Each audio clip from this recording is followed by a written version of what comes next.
Today we'll tell the story of Sodom and Gomorrah, found in the book of Genesis, chapter 19. May the word of God reach our hearts as a source of inspiration for our lives.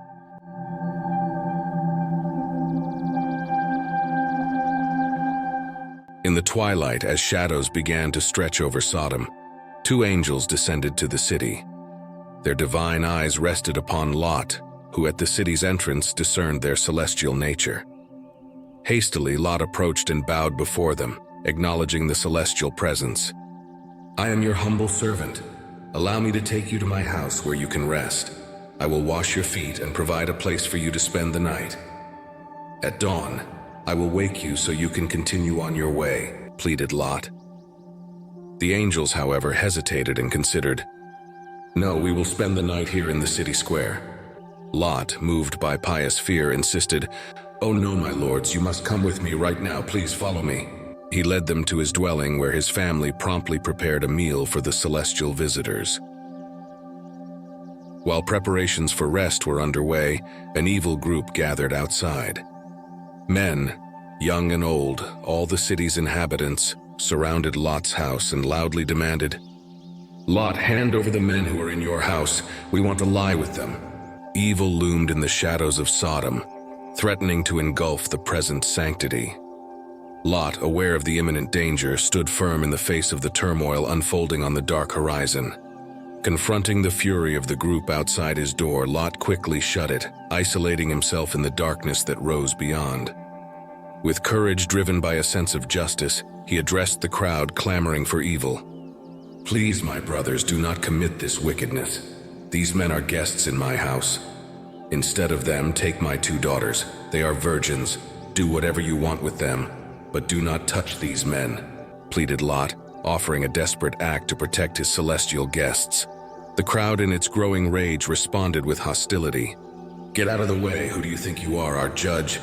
You're not even one of us," they shouted, pushing Lot aside and charging against the door.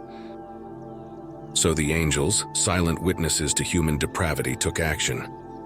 They opened the door, seized Lot, pulled him inside, and slammed it shut with force.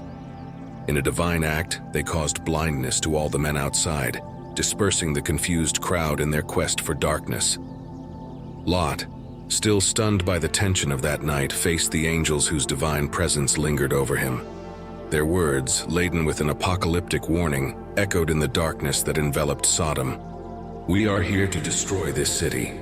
The voices of its victims echo in the ears of God," proclaimed the angels, and the weight of the words reverberated in Lot's heart. A dark fate loomed over that corrupted metropolis, and he was destined to be a witness and messenger of divine wrath. In an impulse, the angels gave him an urgent command, like whispers from God himself. "Quickly, go fetch any relatives living in the city, sons, daughters, sons-in-law, anyone who belongs to you. Bring them and get out of this city." Lot, compelled by divine urgency, ran through the shadowy streets of Sodom. Each step echoed with the sound of his hurried breath and the pulsating beat of his heart. Desperation and determination intertwined in his quest as he knocked on the door of each relative, pleading for their salvation. The sun began to illuminate the horizon, painting the sky with hues of pink and gold, as Lot, still gripped by divine urgency, raced through the alleys of Sodom. His heart pounded with the weight of the message he carried, a narrative of impending destruction and fleeting redemption. Desperately, Lot knocked on the door of his future sons-in-law, begging them to wake up to reality. "Wake up. Come with me. We need to leave the city. The Lord is about to destroy it." However, his urgency was met with scornful laughter, as his sons-in-law believed he was only joking. The morning advanced, and Lot had not yet left the city. The sun, a silent witness, cast its rays upon the sinful city. The angels, aware of the imminent judgment, shouted, "Hurry! You and your family need to get out of here. Judgment is about to fall." However, Lot and his family lingered, as if reluctant to leave what they knew. Then, in a gesture of divine mercy, the angels physically seized Lot, his wife, and daughters, and forcefully pulled them out of the city. Once outside, the angels commanded, Run for your lives, do not look back. Do not stop until you reach the mountains. Lot, sensing divine benevolence, cried out, "O Lord, you have been merciful to me, but I cannot reach the mountains. Please, there is a small town nearby. Let me go there." The angel, bearer of divine messages, looked at Lot with eyes of compassion. "Go there, and I will hold judgment away from that city. But hurry, I can do nothing until you are safe." The Lord, in his mercy, extended his favor to Lot because of Abraham, whose influence echoed even in the darkest moments. In a frenzied exodus, Lot and his family fled from the impending wrath. The sun, now high in the sky, witnessed the race against time. However, a tragic deviation occurred when Lot's wife, unable to resist the temptation to look back, saw the city left behind. In a fateful instant, she turned into a pillar of salt, frozen in eternity as a witness to the consequences of the forbidden gaze. Lot, panting, finally reached the safety of the small town. As he entered, the Lord, in his impartial judgment, unleashed fire from the sky upon Sodom and Gomorrah, reducing them to ashes and consuming the cities of the valley in their entirety, except for that modest town that would serve as a living testimony to divine intervention. Abraham, an observer from a distance, headed to the place where he had spoken with God. His eyes scanned in the direction of Sodom, but all he could see was the smoke rising to the heavens, a silent witness to divine justice.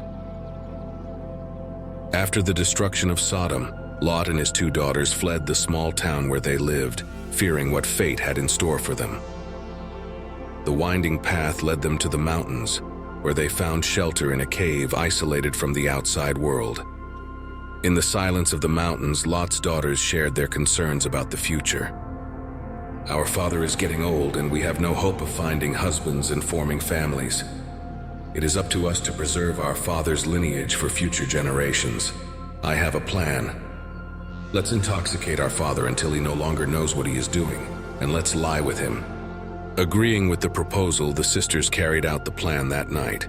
They got their dad drunk, and he stayed oblivious to everything happening around him. The older sister carefully made sure Lot's deep sleep ensured their plan unfolded smoothly without any resistance. The next day, the older daughter whispered to her sister, "Tonight is your turn. Remember, we're doing this to preserve our father's lineage." So they once again made their father drunk, and the youngest daughter slept with him. Lot remained oblivious to everything happening around him, immersed in a deep and unconscious slumber. Both daughters conceived children by their father, a cruel irony weaving the intertwined destinies of a family marked by tragedy. The firstborn gave birth to a son destined to become the patriarch of the Moabites, while the younger sister gave birth to a son who would be the ancestor of the Ammonites.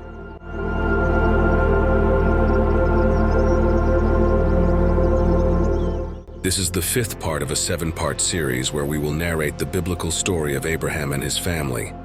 Stay with us so you don't miss the upcoming chapters of this crucial story for all of us.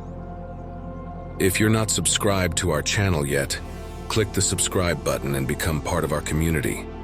Don't forget to comment, leave a like, and click on the notification bell. Your presence and participation here mean a lot to us.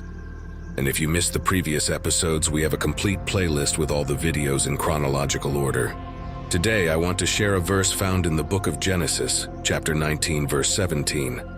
As soon as they had brought them out, one of them said, "Flee for your lives, don't look back, and don't stop anywhere in the plain. Flee to the mountains, or you will be swept away." May God's presence be a constant in your life, bringing blessings, joy, and love. God bless you.